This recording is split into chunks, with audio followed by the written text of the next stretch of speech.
These are the men and machines who punch their clocks on playing fields of dirt, mud, and destruction. The very best in the business. They're the All-Stars featured each week on the Nashville Network's Trucks and Tractor Power. In the high horsepower arenas of monster truck racing, mud bogging, and truck and tractor pulling, these men and women push themselves and their equipment to the limits in these ultimate tests of speed and strength. Their racing philosophy is simple: shake, battle, and roll.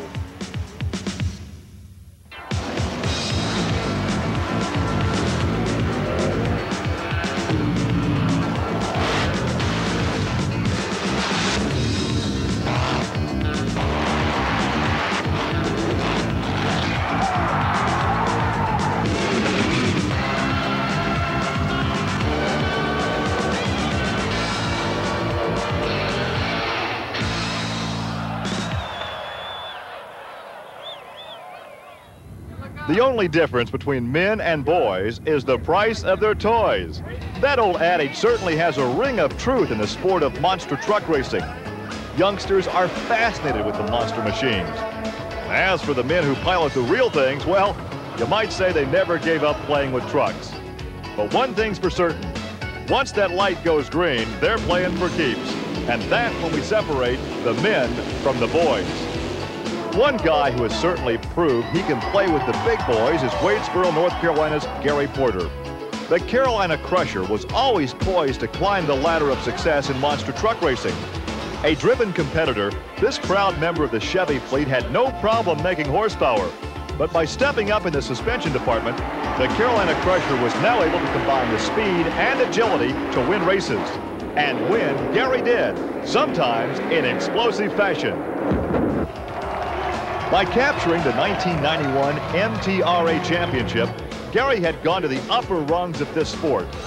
But for the most part, Porter plays this game alone. Besides being owner and driver, he also does most of the work on the truck himself. And keeping the Carolina Crusher together during the season can almost be as tough as the racing.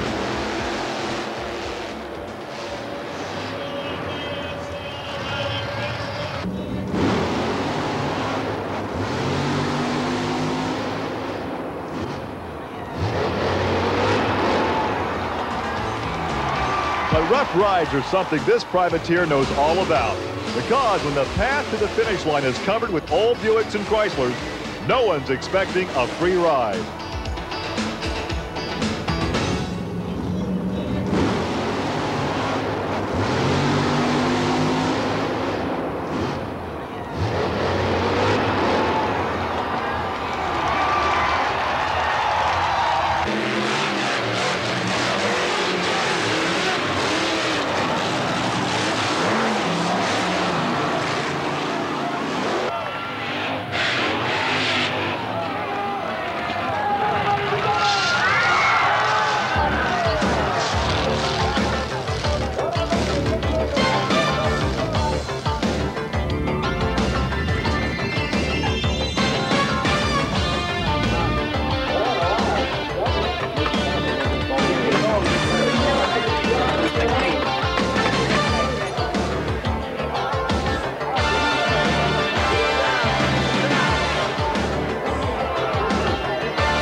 In contrast to that politeness, next we feature a brand of competition for those whose racing appetite is a bit on the sloppier side.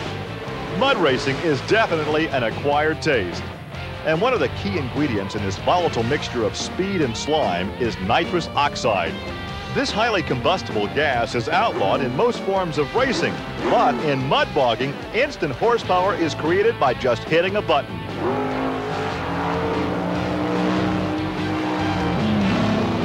In a sport where the racing fire is fueled by laughing gas, you learn to scoff at danger. And that's especially true when you add the element of thrilling side-by-side competition to this potent mixture. It doubles the action.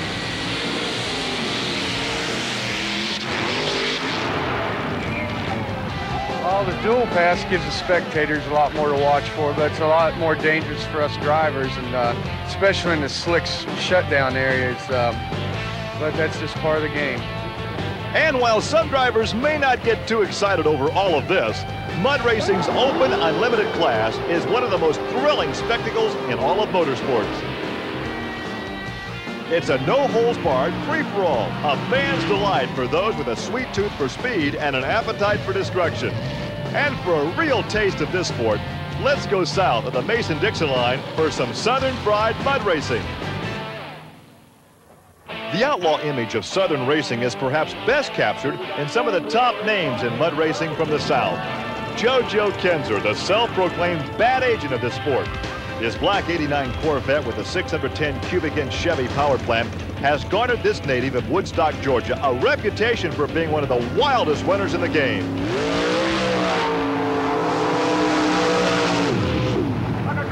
And he's no ordinary Joe in the pro stock division either. JoJo's black Chevy Bad Influence has left its mark in this class. Jeremy Finley out of Boone's Mill, Virginia, had to clean up the name of his ride for television. So he took away a little fiberglass and his vehicle became the S-Kicker. Since then, a couple of letters is about the only thing this red Ford Coupe has lost.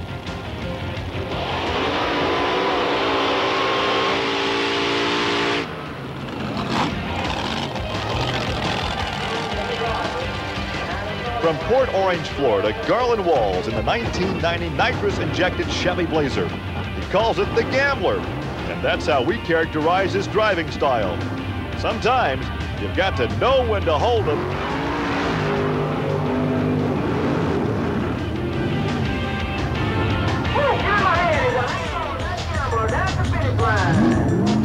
And know when to fold them.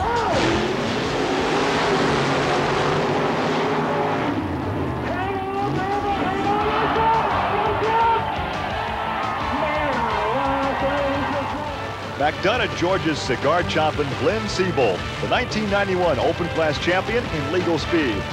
The veteran Seabold has campaigned several cars on the mud circuit, but whatever the vehicle, you can always count on two Seabold trademarks. One, his ever-present stogie, and two, a blown and alcohol-injected motor supplying the power.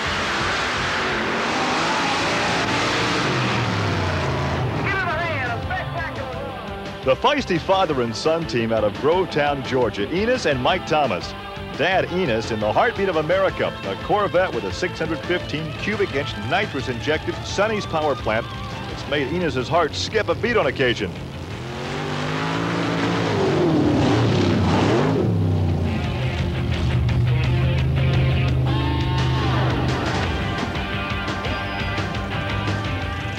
Son Mike Thomas also shares Dad's competitive spirit, and in the Chevy-powered Murphy's Law, whatever can happen will happen when Mike's behind the wheel.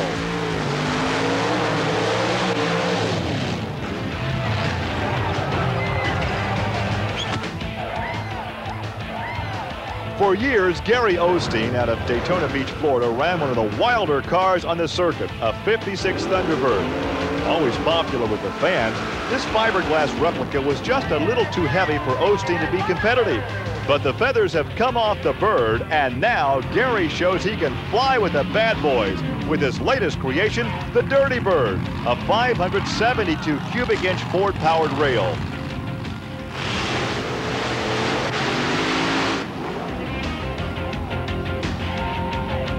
Orlando, Florida's Mike Atkins in his rear-engine dragster called Stinger. Mike has made the successful transition from the two-wheel drive class, and now it's the Open Unlimited that feel his bite.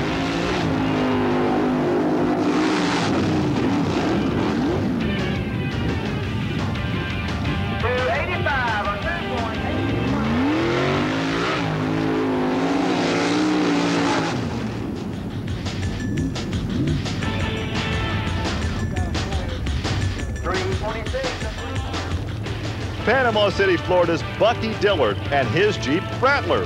The name kind of says it all on this run.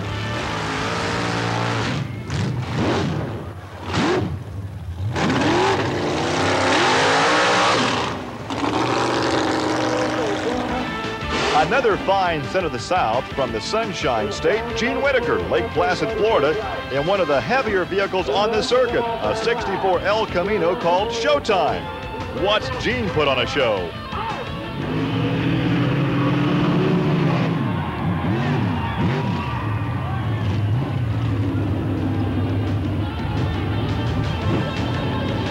Mount Sterling, Kentucky's Jeff Ballard in the Fort Brothers Express. 510 cubic inches of Chevy power lets this Model T with the underslung chassis bring home the bacon.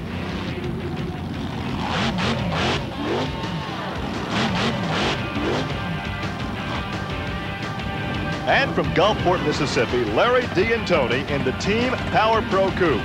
A 500 cubic inch Keith Black Hemi provides the juice, and Larry D provides the thrills.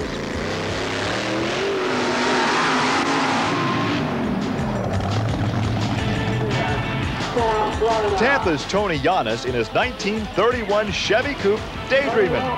But don't expect Giannis to be asleep at the wheel.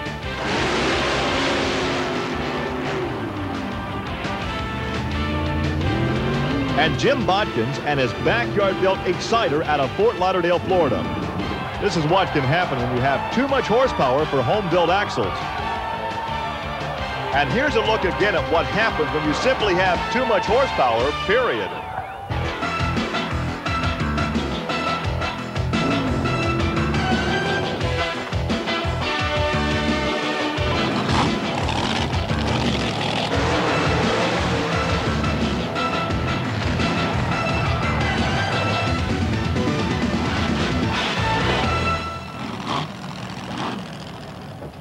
Next, we focus on a guy who's no stranger to landing on his hat, Scott Stevens and King Crunch.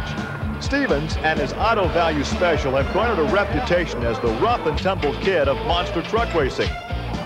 King Crunch may be a little hard to recognize from time to time, but Scott Stevens' driving style has made for some unforgettable moments, like this one at the Richmond International Raceway, where Rich Hooser and yours truly, Gary Lee, were on hand for the first of many King Crunches.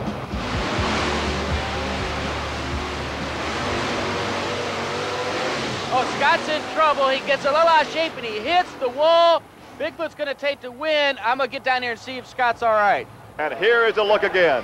Gary, I'll show you what happened. When he got off that first set of cars, look how out of shape he is. Now, he's turning left into the cars, but once he's in the air, you have no control over that vehicle. And with that wall being as close as it is, it hooked that left front tire and just drug him around and totally busted the front housing.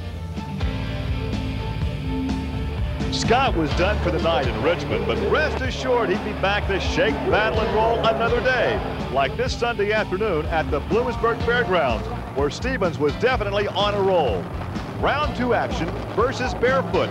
Army Armstrong and I can tell you that this would be no Sunday drive for Scott Stevens. Stevens jumped him on the light, Gary. Oh, he got a good cut, but look at the air. Fred Schaefer way up in the air. Oh, a problem for Scott Stevens. He is upside down. That truck looks like it's really been hurt. We'll watch to see for Scott if Scott can climb out as the crew runs over there, the safety crew, his crew. They look in the cage. Look at the destruction to that Chevrolet. Look at the air of the hang time Schaefer had on the left of your screen. Now he pulls back on Stevens. Stevens, bad right there. Yeah, he catches that rut and rolls him on over. A lot of damage. Stevens was able to walk away without serious injury, but his string of bad luck would continue. Just a few weeks later, it was on to Canfield, Ohio. up against Snakebite. Watch what happens to King Crunch in the far lane.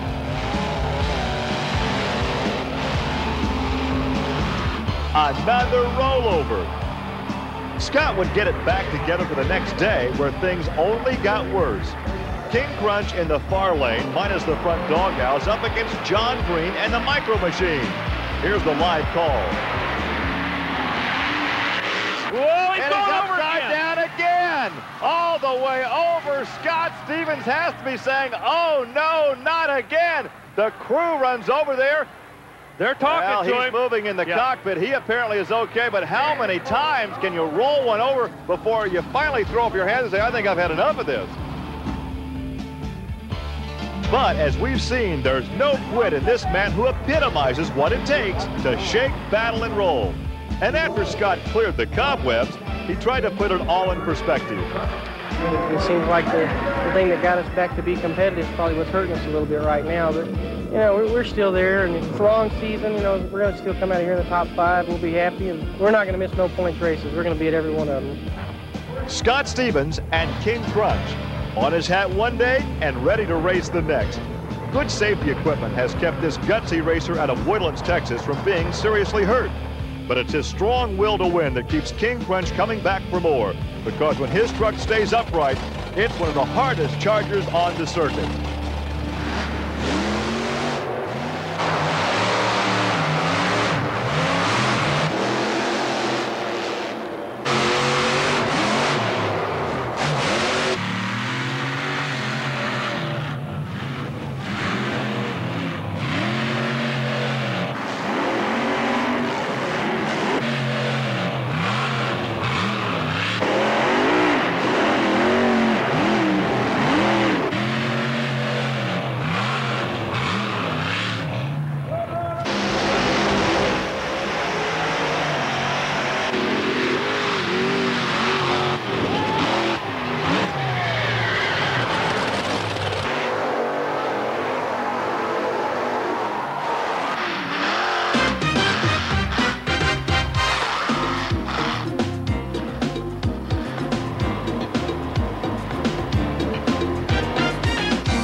Another truck that's had its share of hard times is USA 1. Owner Everett Jasmer and driver Steve Wilkie have had to put Old Glory back together more than once. And one of the more damaging wrecks took place once again on that narrow straightaway of the Richmond International Raceway.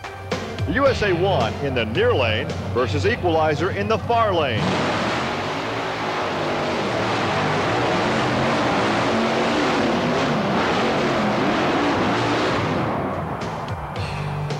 Driver Steve Wilkie was uninjured from this violent crash, but perhaps the fatigue factor was setting in on the Chevy Silverado that's been over on its roof one too many times. Watch how the truck careens to the left after the first set of cars and is about to T-bone the Equalizer just as USA 1 hits the stack of cars in the opposite lane and the front end tucks under.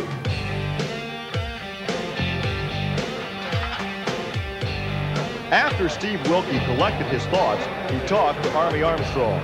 People don't realize how important it is for you to stay in the throttle. A lot of people think, well, wait a minute, if you just back out of the throttle, everything will be okay. That's not the case at all. If you'd have backed out of the throttle, you'd have really been in trouble, wouldn't you? Oh, definitely, Army. When you land in any contorted position, meaning nose over, up on two wheels, bicycling the truck, anything like that, especially when you're nose over, you want to drive that front end out. Just a few weeks later, Wilkie would let his right foot do the talking. USA 1 would dust itself off and go from the scrap heap to the winner's circle in Flemington, New Jersey. That's one race Wilkie wouldn't mind seeing again. And here's a look at that and some other memorable moments for USA 1. They're both staged. There's the green light. The championship here in Flemington. It's USA 1. USA 1, Steve Wilkie takes the victory. Climb on the brakes. Look out, Steve. Through the car and through the fence.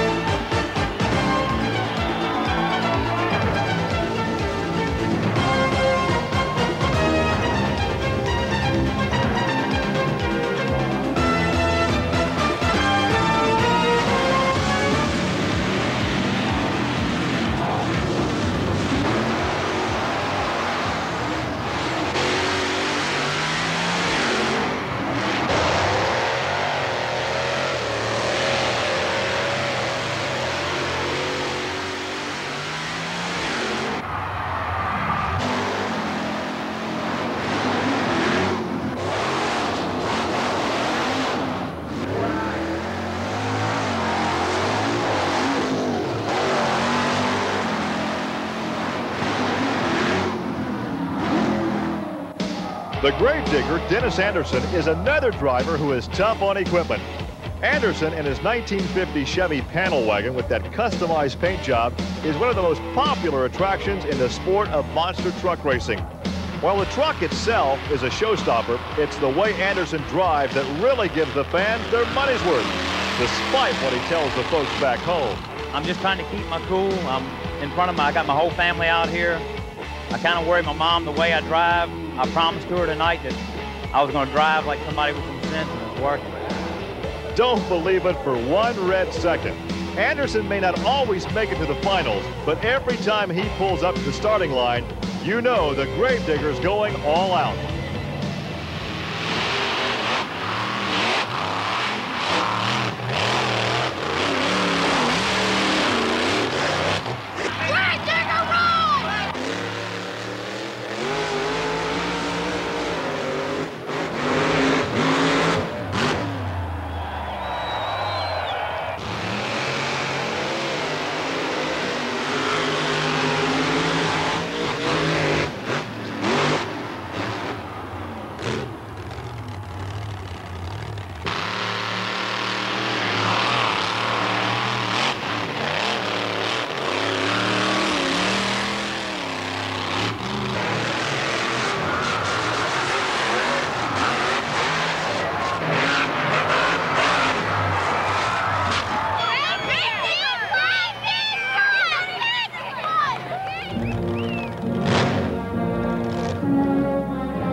If mud racing is an acquired taste, then tractor pulling is an all-out assault on the senses. A thick plume of black smoke gives the Pro Stocks their own unique calling card. While there's no mistaking the ear-splitting cry of 3 and 4 high-dollar race engines found in the modified division.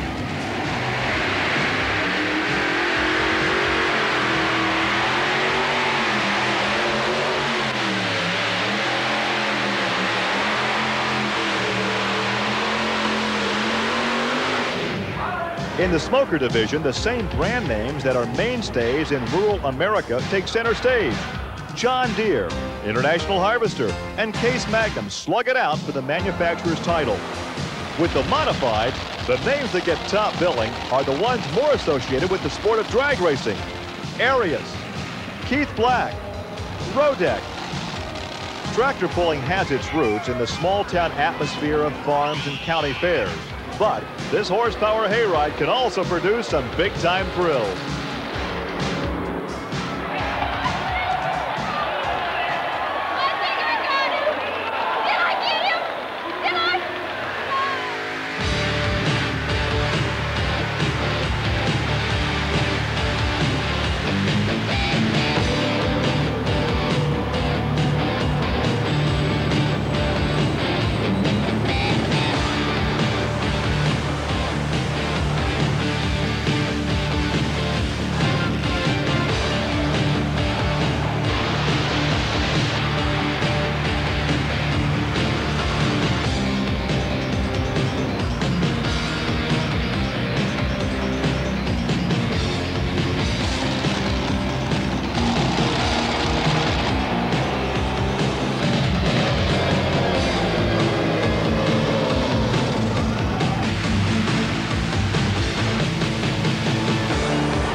For the fans of monster truck racing, brand loyalty is more along the lines of Ford versus Chevy.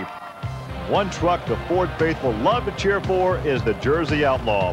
Whether it's Mike Wine or truck owner Nick Rossi in the cockpit, piloting the Jersey Outlaw is definitely a ride in the hot seat.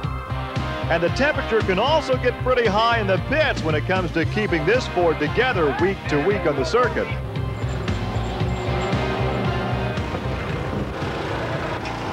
Tell Mikey, give me an extension, 3/8 drive. Get 3-4 bolts over there, I don't care. You got training fluid? For those who follow this racing team out of Pennsauken, New Jersey, they know this Outlaw is never too far from the action. But every now and then you've got to look close because sometimes the Jersey Outlaw operates under disguise.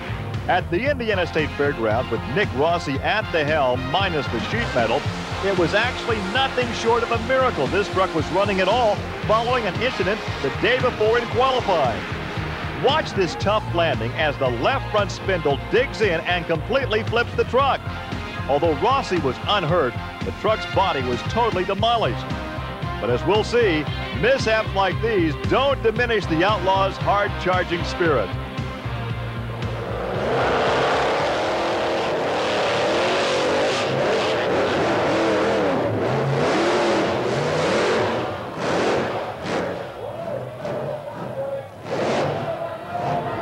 I throttled it a little bit too hard to what I should have. I'm too anxious to get in that motor and run it.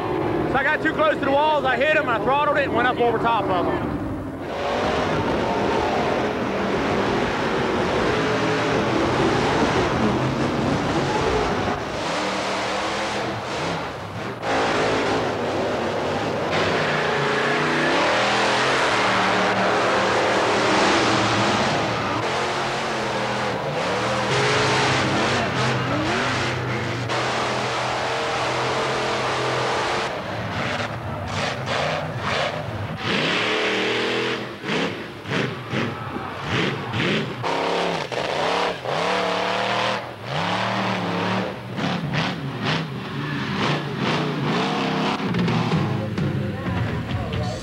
No problem.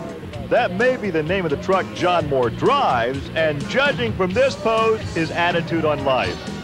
Once he climbs in the cockpit of that yellow Ford Bronco, John Moore is all business.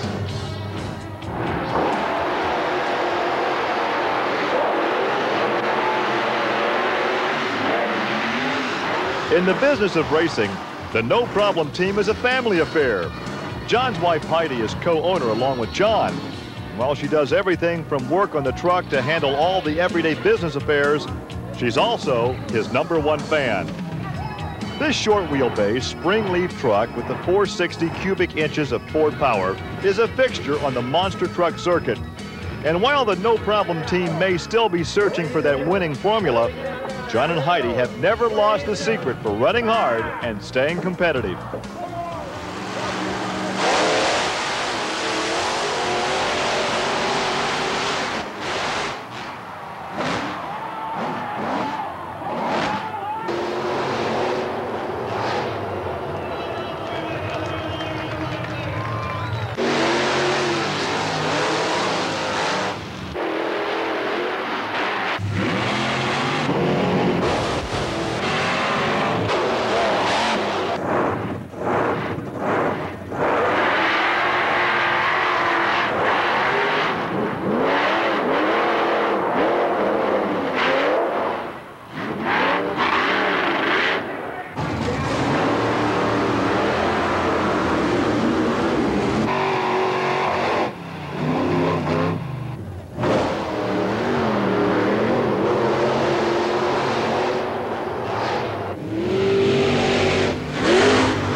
The Midwest, specifically St. Louis, is the birthplace of monster trucks. This nation's breadbasket has a proud racing heritage. It's, of course, home to the Indianapolis 500 and the U.S. Nationals. The men from the Midwest who compete in a sport that's sometimes described as drag racing at its dirtiest also share in this region's rich racing tradition. Powerful machines and slick driving skills characterize mud racing's Midwestern All-Stars, who sport several former champions and many members of the 2-second club, an elite fraternity for those mud racers who cracked the 3-second barrier. And at the top of the list is 1991 indoor and cut tire champion, holder of several track records from Frederickstown, Missouri, Ron Pence and Tater, a Chevy Love with 572 cubic inches of Keith Black power.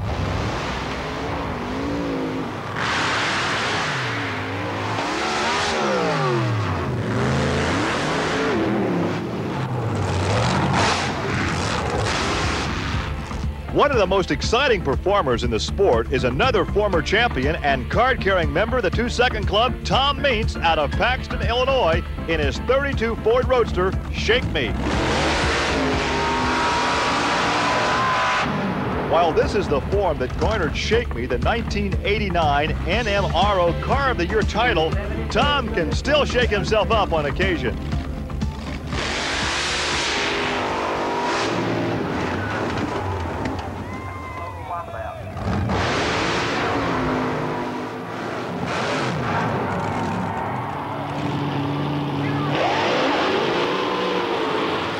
And at the Indiana State Fairgrounds, home of the famed Hoosier Mile and the Hoosier 100, a fitting place for two of the top cars in mud racing to go head-to-head in a side-by-side shootout. Tom Meents in the near lane, taking on Ron Pence in the far.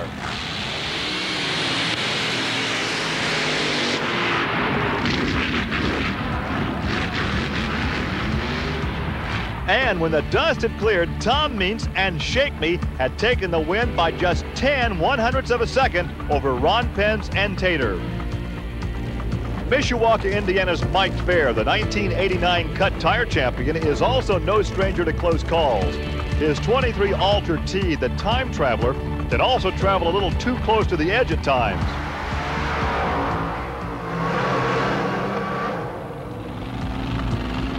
Another Buck&T, the 1990 Car of the Year, the Destroyer 3.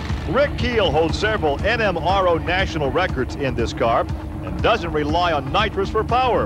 A big block blown engine by Jim Otte out of New York creates a more subtle explosion off the starting line. Well, we want something that makes a lot of power in the higher RPMs and that you can throttle and control the power more. And we found with the blower motors we can do that, and then we can also throttle the accelerator so that when we get ready to leave the line, it's just like pulling up a big rubber band, and when they let it go, it just keeps going and accelerating all the way through.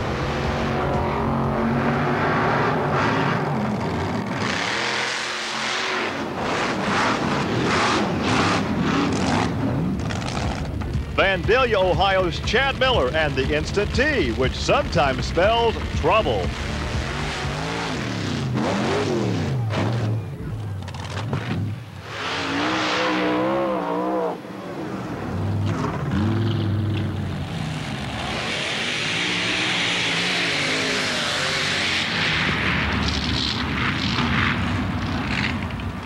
But other times it stands for terrific.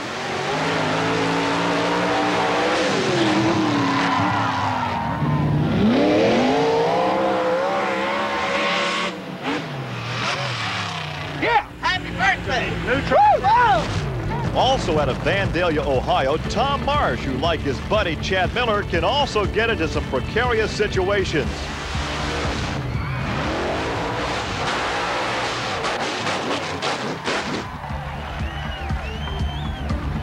Veteran Mike Erdely has one of the cleanest running cars in the sport. The Mud Shark is one of the most recognizable names in mud racing. This 64 Corvette funny car out of Buchanan, Michigan sports a 525 cubic inch Keith Black Hemi engine and is a perennial top 10 finisher.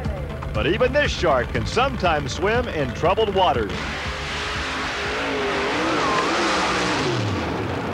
But most of the time, the Mud Shark is on a feeding frenzy, and the price of victory doesn't come cheap. We've got at least $100,000 in this car, and we do all the engine work, and we built the chassis, everything ourselves.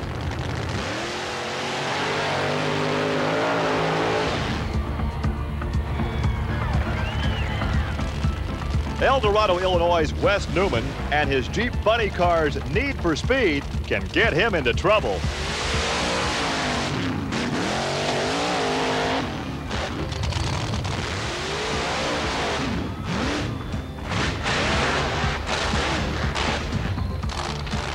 And Tony Ferroti out of Canton, Michigan in his 27 Roadster Let's Boogie 2. Here, Tony demonstrates how a mud racer on the run makes bail.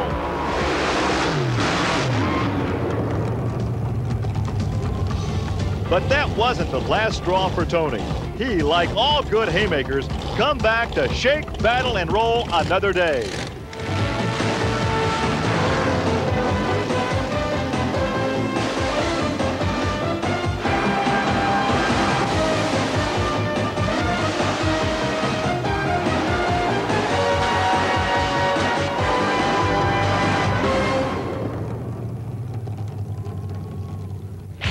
One of the first monsters to employ real racing suspension technology was a creation out of Springfield, Tennessee, the Equalizer.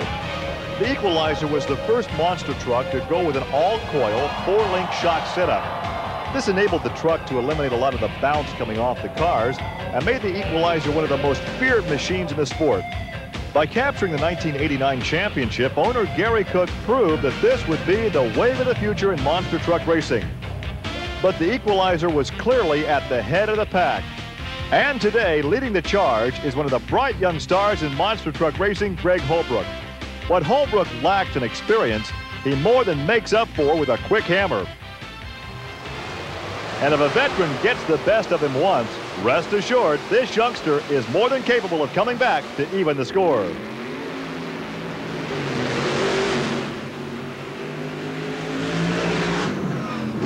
And Holbrook does it. Holbrook avenged the loss at Richmond. He predicted he would win it, and he does. Today, the blue and white GMC is still one of the most dominating top-end Chargers around. But the Equalizer has also had its share of bad breaks in this, the most brutal form of racing.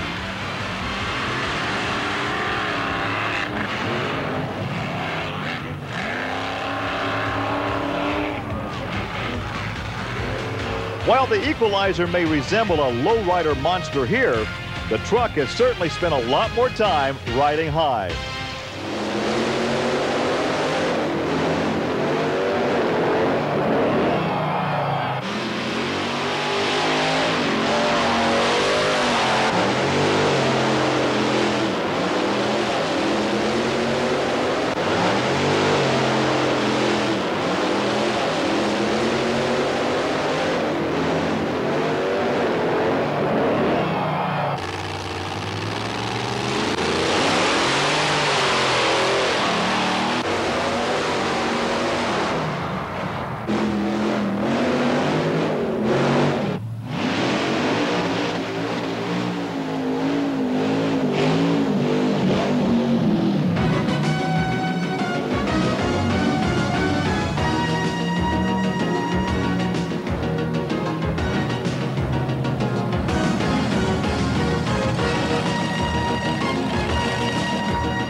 These are the faces of Taurus. Jack Willman, Jack Willman Jr., Eldon Depew. Their battle cry is quite simple. Look out for the bull.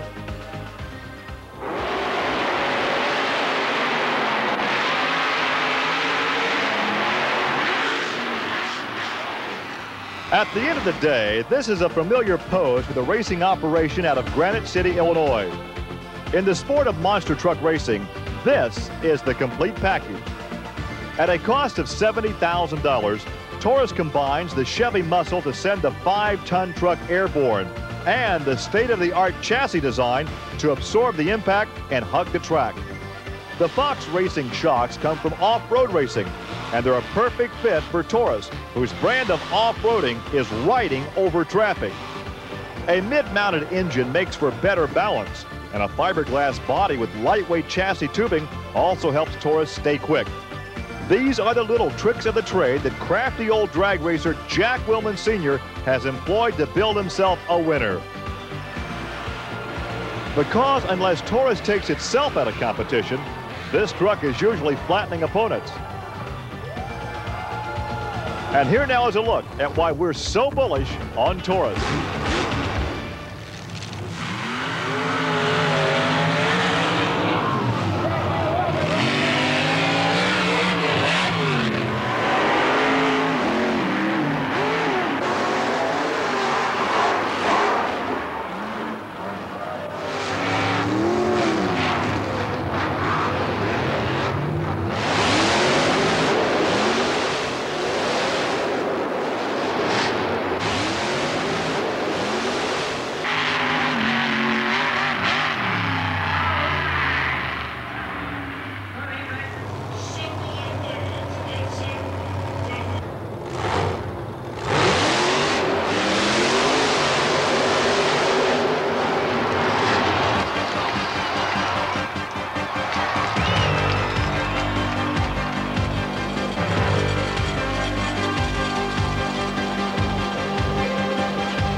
But rivaling the Bull is a Chevy Monster that's always been a bear, Fred Schaefer's Barefoot.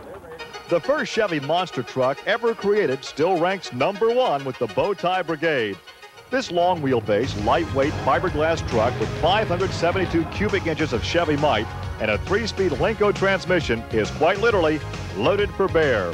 And even though this ride's 10 feet tall and weighs 10,000 pounds, Barefoot still leaves the line like a pro stock dragster, picking up the front end and banging it out the back door while also soaring some 20 feet in the air.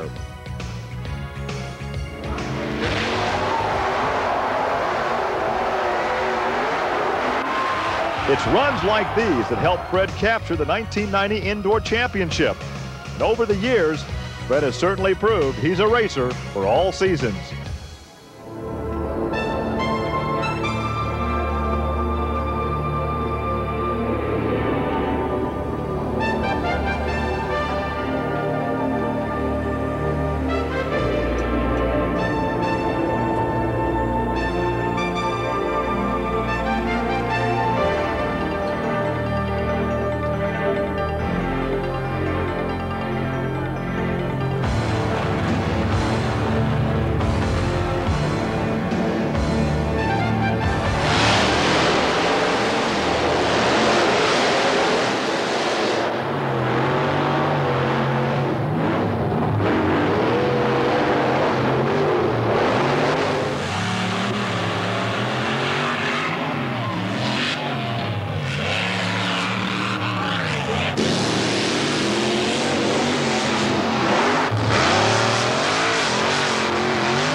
This is horsepower, and this is one way to move a heavy load. Basically, it's what tractor pulling's all about, except two-wheel drives do it with a lot more flair.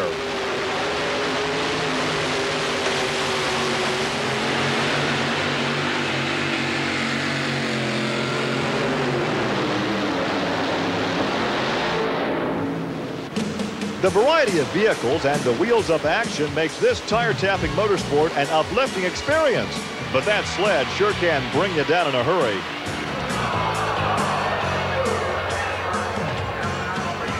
Here now is a look at the power of pulling in the two-wheel drive class.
And next, from the mind of some demented truck lover, a machine that's been a bad dream ever since it entered the sport. Lurking behind a custom fiberglass body racing formula shrouded in secrecy, undoubtedly the wildest design on the monster truck circuit, Snakebite. The chauffeur of this racing reptile is also masked in mystery, but Colt Cobra out of Copper Creek, Colorado, has made his message known. He's out to sink his venomous bite into every competitor. No one, nothing, not even inanimate objects are safe around this scaly serpent. Oh, here we go again. Snakebite's in trouble through the hydrant barrier, and look at that. Is anybody in the building? The Story's building at the end of the track. Gary, he completely demolished it, literally ran through it. Look. Luckily, no one was in the building. Just this freezer and a lot of crushed popsicles and flattened frozen hamburger patties. Now watch again as Snakebite is about to devour the storage shed. But before his meal, the snake decides to get a little drink first.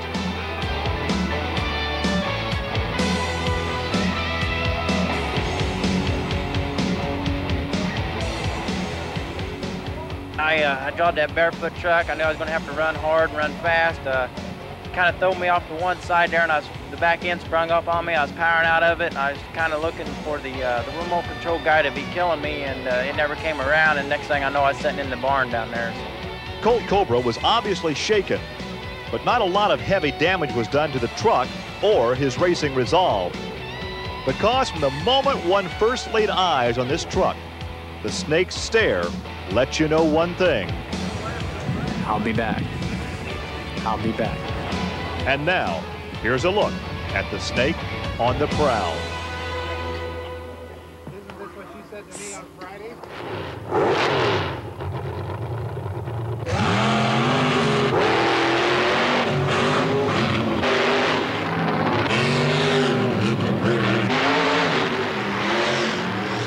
They get in my way, I'm going over them. I'm not letting nothing stand in my way. I'm going all the way to the top one way or another.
Like a snake will shed its skin, monster trucks changed names, owners, and drivers.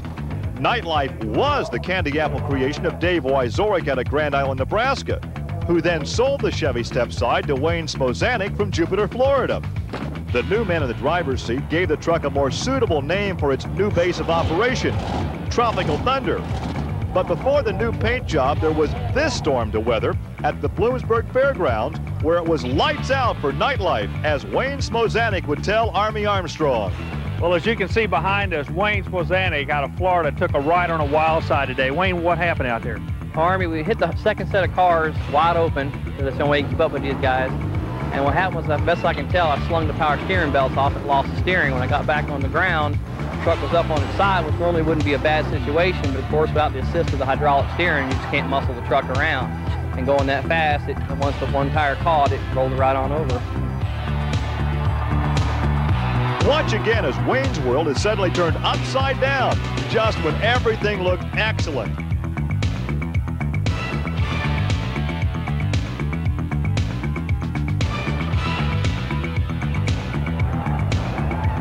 Mosanik would learn that in monster truck racing, you roll with the punches.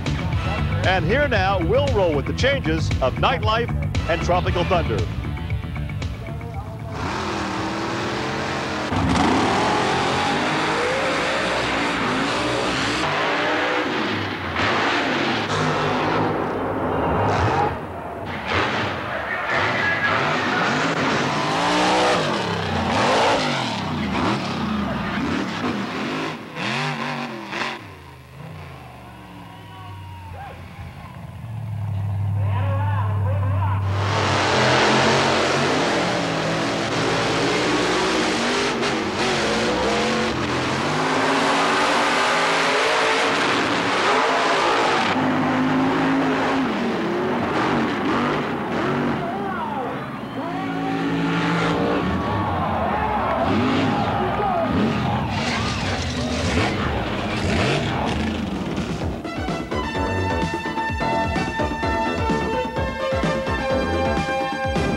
Trucks have certainly found themselves in all kinds of motorsports. Take, for instance, this tough truck competition, where vehicles just like the ones parked in your driveway compete in a variety of mechanical gymnastics. But when it comes to pushing the iron horse of the working man to the limit, Pulling's four-wheel drive class features what a pickup does best: haul things.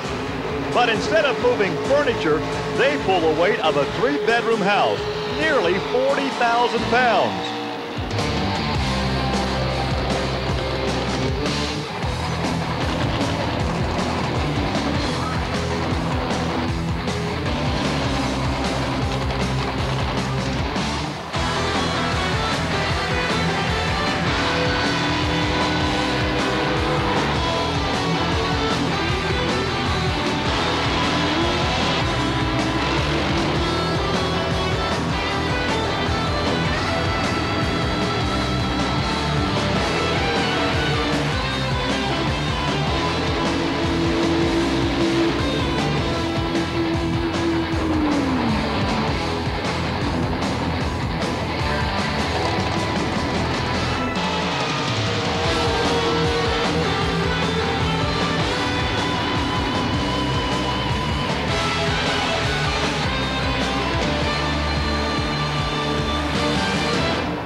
In mud racing, the glamour cars and drivers are found out west, where the fastest gun is also the first lady of mud racing.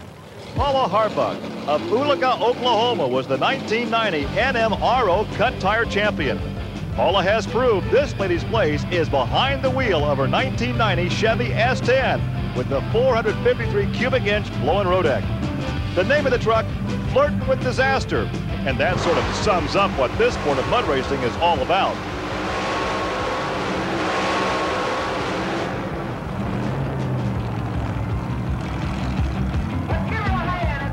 But more often than not, this lady's flirting with victory.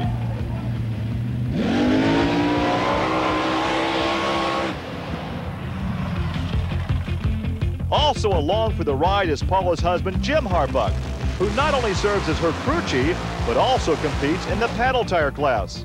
Basically, she's nice to me. She lets me drive her truck. Definitely a breed apart. That's the men and women of mud racing. And one of the top dogs is George Gregory out of Tyler, Texas in the New Breed. The New Breed has set several national track records, and a 496 Janky power plant has made George Gregory a member in good standing of the 2 Second Club.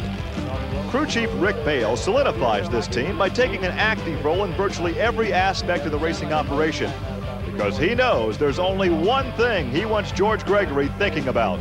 Driving, going out there and doing the best he can do and win. The rest of it, I would like him to let me worry about, because that's my job. He doesn't need to think about anything but winning.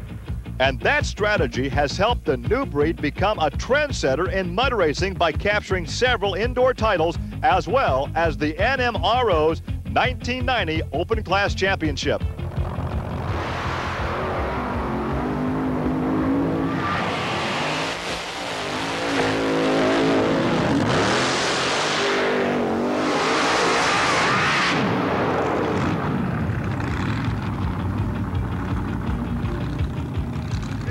mud racing.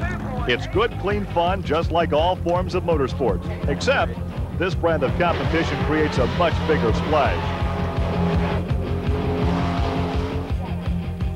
It's a test of strength in the mud. But the body styles are a lot more attractive in this game. In fact, the wide array of fiberglass found on these vehicles is one of the more interesting aspects of this sport.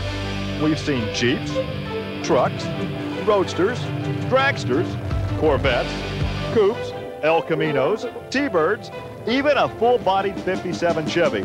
And for a real boat, there's even this 1991 Starcraft. Greg Sharp out of Eminence, Kentucky, in his eminent wisdom, created this amphibious racing machine called the Mad Mud Demon.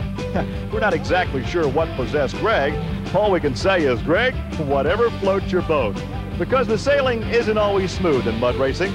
Just like the competitors, it's definitely a walk on the wild side.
The pyrotechnics are also on display anytime two monsters stage, and you don't have to wait until dark to watch these fireworks fly, as we see here with Mike Botters in the Black Stallion. The campaigner out of Hagerstown, Maryland, gave us all quite a scare one Saturday afternoon at the Bloomsburg Fairgrounds. Botters was cruising to an easy victory, but he just didn't let up on the reins, and the next thing you know, he's put the stallion out to pasture.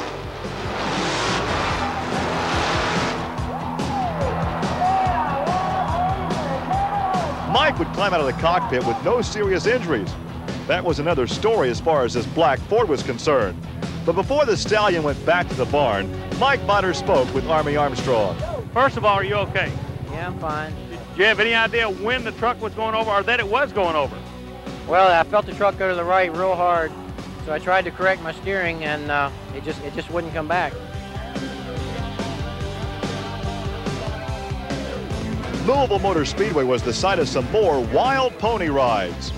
The 40 Crush car sitting smack dab in the middle of the figure 8 track would present a pretty rough trail, as evidenced first by Thunder Chicken.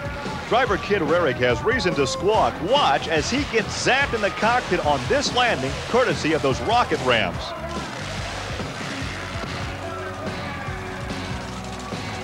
And following that run, the driver of Star Monster, Chris Tumpley, would also see stars as the Chevy out of Syracuse, New York, becomes a bucking Bronco.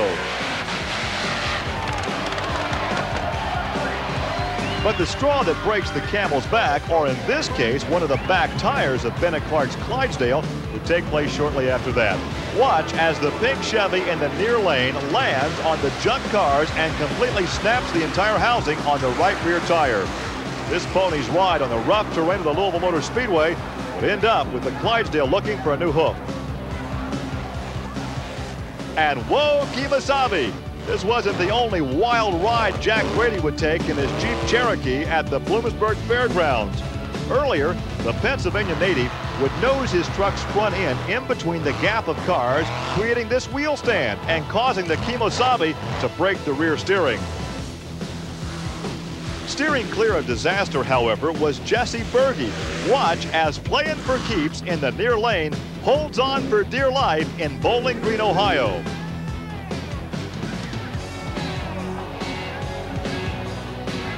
And now for a bad piece of driving.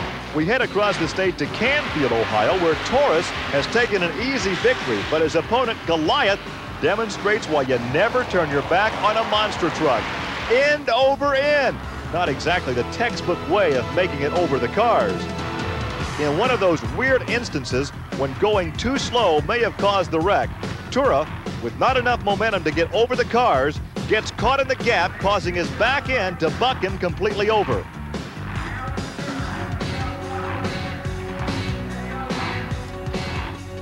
Tura would pick up the pieces of his broken luck and be back to race again another day. But for now, his world had been turned upside down, and when they righted this monster truck, it looked more like a junk car. You have any idea what caused it to go over like that? It didn't look like the speed was there. I would never thought the truck would have gone over like that. Well, I didn't quite have the speed, so what happened, I think I dropped the back tires in that little rut, and it like ricocheted me. It bucked me right over, and I didn't get on the throttle quick enough. And once I knew I was standing straight on end, all I did was just hold on. And I said, I'm going over. I said to myself, to just hold on for the ride. But perhaps the wildest altercation ever seen in monster truck racing took place one 4th of July in Myrtle Beach, South Carolina. But before the fireworks, a word about the truck that would soon turn into a Roman candle. King Kong, the creation of Jeff Dane out of Killeen, Texas, with Steve Kane at the helm, had just made a dramatic turnaround in the sport. One of the original monster trucks was showing he could still play with the newer racing trucks. And coming off an impressive win in Bowling Green, Ohio, you had the feeling the old Ford had found new life. But as the sun was setting on the South Carolina coast, King Kong was about to go out in a blaze of glory, because what happened next was not only the most spectacular crash in the history of monster truck racing, but perhaps the fulfillment of a fantasy for anyone who's ever received a speeding ticket. Two unsuspecting police officers had parked their squad cars down at the end of the track when Steve Kane went for the ride of his life.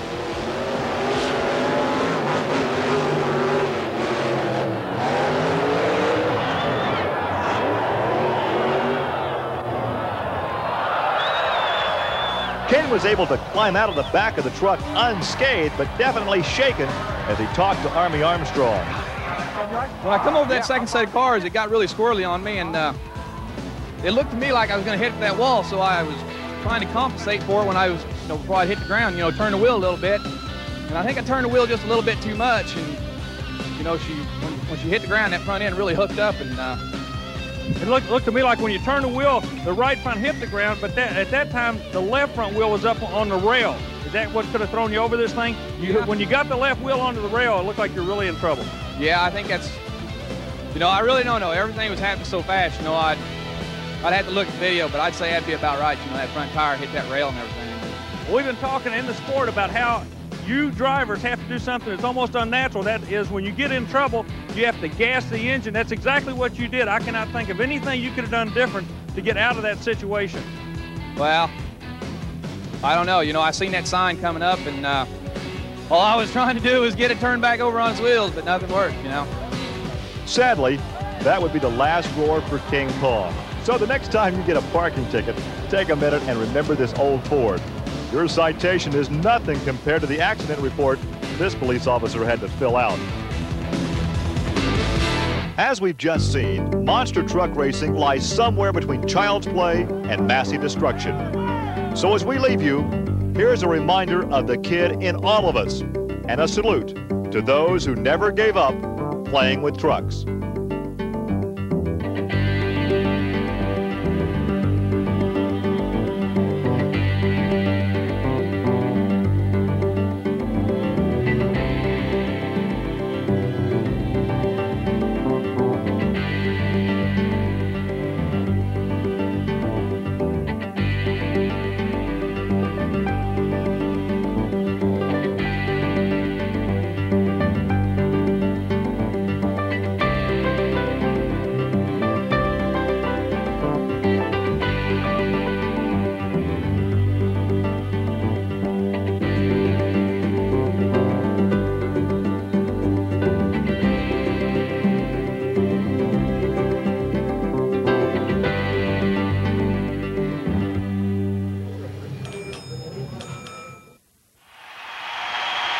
Want the best seat in the house for the hottest motorsports action?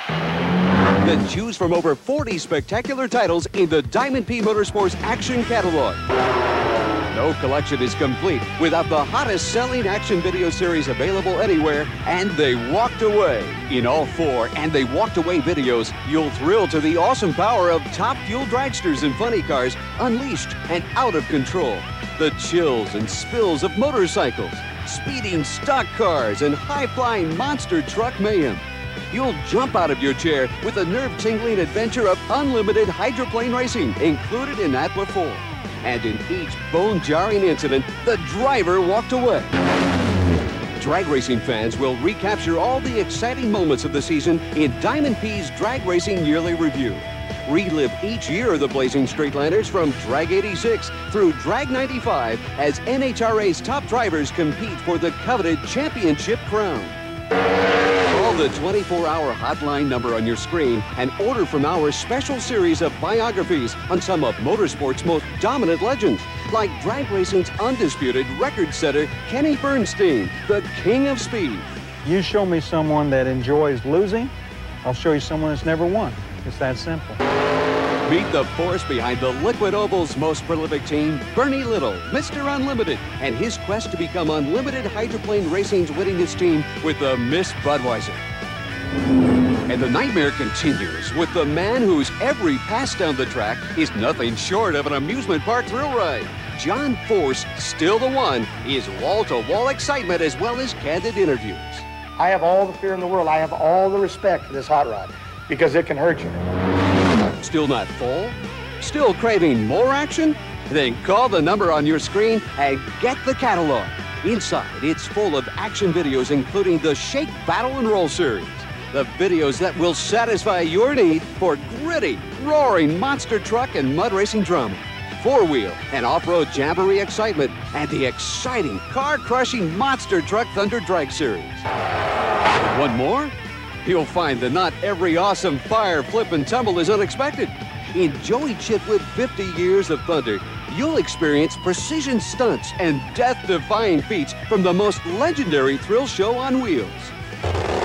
If you're into speed and looking good, then you'll definitely want the best of Hot Rods 2, featuring some of the slickest, tricked-out speedsters, towering 4x4s and slamming and jamming high-performance workhorses, and of course, those thundering hogs. If you're looking to round out your drag racing package, don't miss 40 years of the U.S. Nationals, an in-depth look at the evolution of the sport and its heroes at one of drag racing's crown jewel events.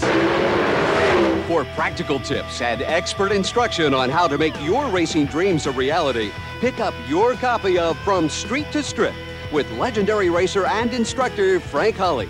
Learn the tricks and know-how it takes to become a competitive drag racer. Call the 24-hour hotline number on your screen to order any of these videos and the exciting Diamond P video catalog. Inside, you'll find special action and collector video packages that will fill your tape racks and save you money. Diamond P Sports has been your ticket to the best seat in motorsports for over 20 years.